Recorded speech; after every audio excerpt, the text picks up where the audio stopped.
Hey everyone, it's Christine McKay again with Why Not Ask. How's everybody doing today?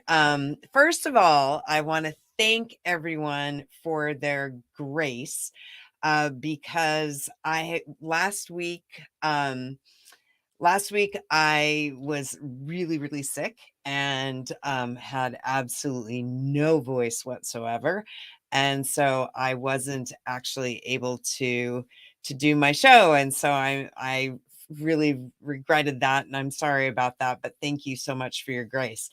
So I just wanted to it's 5 o'clock on Tuesdays and 5 p.m. Pacific. And so here I am. I just wanted to touch base. So anyway, getting back onto it. So my marketing team had posted some stuff about what we're going to talk about today around business speaks and kind of some business essentials kind of things.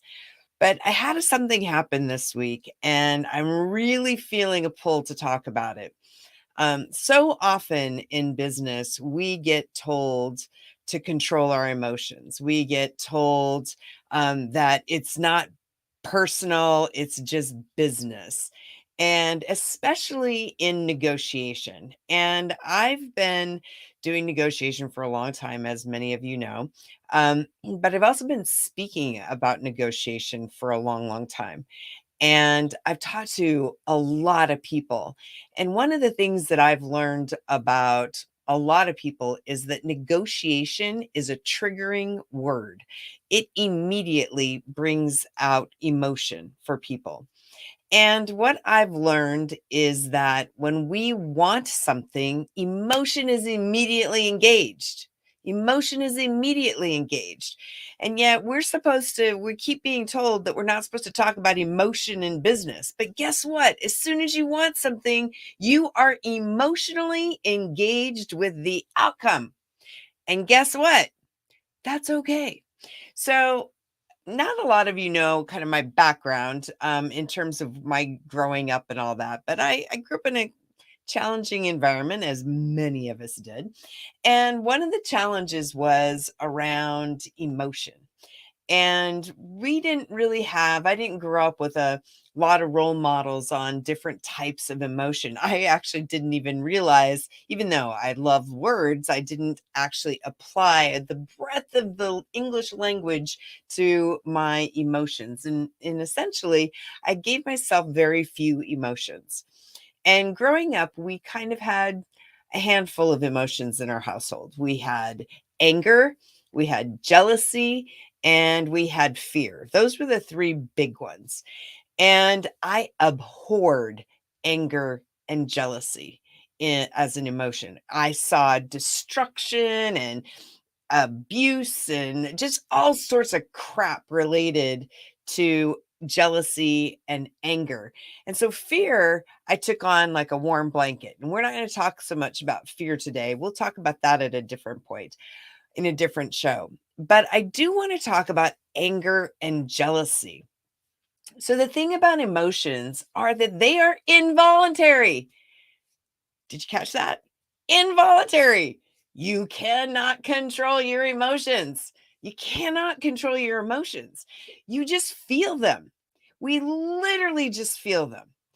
And the thing is that we keep being told control your emotions, control your emotions. You got to control your emotions. The person who wins at the negotiation table is the one who controls their emotions the best. And you know what? I think I call bullshit on that. I really do, because we cannot control our emotions. We just feel. And last week, I had an incident that happened.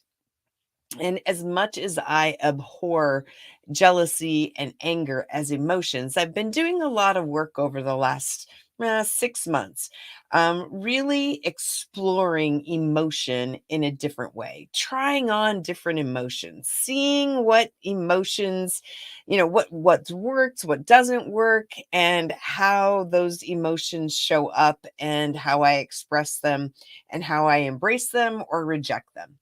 And last week, something came up in a conversation about an individual. And the first thing that happened was I immediately noticed. So I noticed that I was feeling jealousy. And then I noticed that my jealousy was turning into anger. So I noticed that I was feeling jealous and I noticed that I was feeling anger. Now, historically, I would have sat and beat myself up over that in my own head. Or I might have, even worse, I might have reacted to the anger, to the jealousy, and to the anger. But what I did instead is I felt it and I went, so what am I going to do about it? Because the thing is that we have a choice not in what we feel, but we have a choice in how we react to what we feel. We feel what we feel, right? But and you cannot control it, but you can control how you react.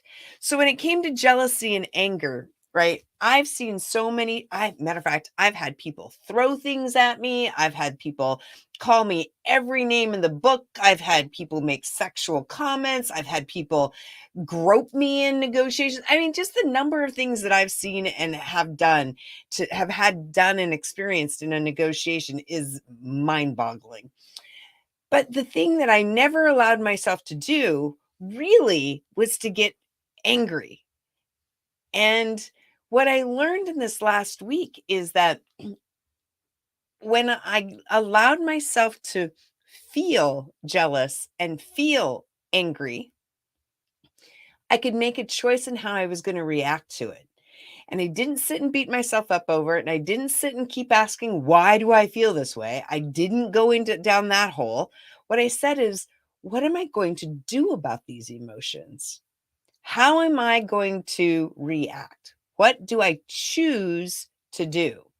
Now, when we're in the middle of a heated negotiation, and I have this program called Venn Masters, and I was teaching it to a group of people, and we were doing a case study, and all of a sudden, this woman just practically leans across the tables and says, F you, and she's like super agitated. And this is just a case study. We're not even talking about something that's like a real situation, and she's getting really emotional and really angry and she's reacting. And how many times have we seen somebody whose reservation isn't ready when they get to the counter and they start screaming at the person, or if you're at the actual proverbial negotiation table and somebody's screaming and yelling at you and calling you names and doing all sorts of things, right? And you get angry. Well, you know what? You can react to that anger. And if you react to that anger, if you're like most people, the reaction's not going to be very effective. You're not going to necessarily get to a desired positive outcome. But if you stop and you notice it and you choose how you're going to react to it and you start to evaluate, does that make sense? How do I want to react to it? And what is the goal of my reaction? Right. Then I can move a conversation forward because now I'm not controlling the emotion. I'm essentially, as Blair Dunkley, who was on last month, talking about clarity versus certainty, as he talks about, we name it and label it. And then in that naming and labeling, it's like, all right, I feel angry. I feel jealous. I feel sad. I feel happy. I feel whatever. Right.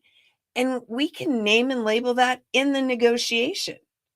We can actually say what you just said made me angry, right? Or I'm feeling angry about what you just said.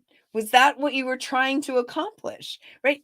If we can name and label our anger or our feelings, whatever those emotions are, it gives us this breadth of ability to move a conversation forward about the relationship. Because the most effective relationships are the relationships where we have an honest, open dialogue about the emotion that goes with the relationship. My daughter sent me a picture the other week, and I absolutely loved it. And it essentially said 7 billion people experienced today in a different way. right? Every single human being on this planet has a different experience with today and had a different experience with yesterday and will have a different experience with tomorrow. And we have no idea what we might do or say that might trigger somebody, whether it might be as simple as saying the word negotiation, and people get triggered by that. I see it all the time, right? But when we're in the negotiation, when we've asked for something and we know that we want it and we are emotionally connected to an outcome, right? How we notice what we're feeling and how we choose to react to those emotions is what's going to drive us forward in our conversations. It's going to enhance our relationships. It's going to improve the quality of those relationships. It is okay to feel, and it is okay to tell people how you feel. By acknowledging in that moment last week that I felt jealous and that I felt anger, right? I was able to evaluate, I was able to get outside opinions and to think through a number of different things, and it created clarity for me. And for somebody who has historically abhorred the jealousy and anger, my daughter pointed out to me, she actually said, "Congratulations, Mom. You've had your first positive experience feeling jealousy and anger because they were able to move me forward and they were able to move a conversation forward." So don't try to control your emotions. Feel the breadth of your emotions. Acknowledge them, name them, label them, acknowledge them, and let them move your conversations forward, whether those conversations are internal to you or whether you're talking to somebody else. Because every one of us we are emotional creatures. It's what separates us from the rest of the animal kingdom. We are emotional creatures. The fact that we have those emotions matters. And if we can bring more of those dialogues to our business conversations, the quality of our relationships is going to just it's just going to just increase massively. And so you can control not how you feel, but you can control how you react to those feelings.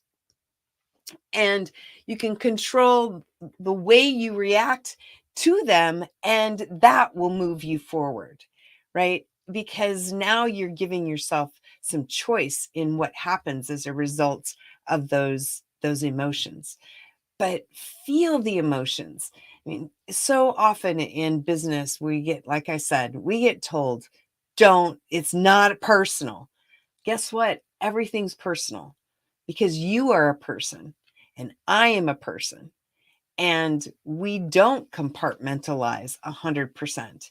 And our emotions are our emotions, and and what I'm learning in this new phase of my life in discovery and seeing it at the negotiation table and bringing it into the process and embracing it more openly is that my emotions provide me insights. They show me boundaries. They show me opportunities.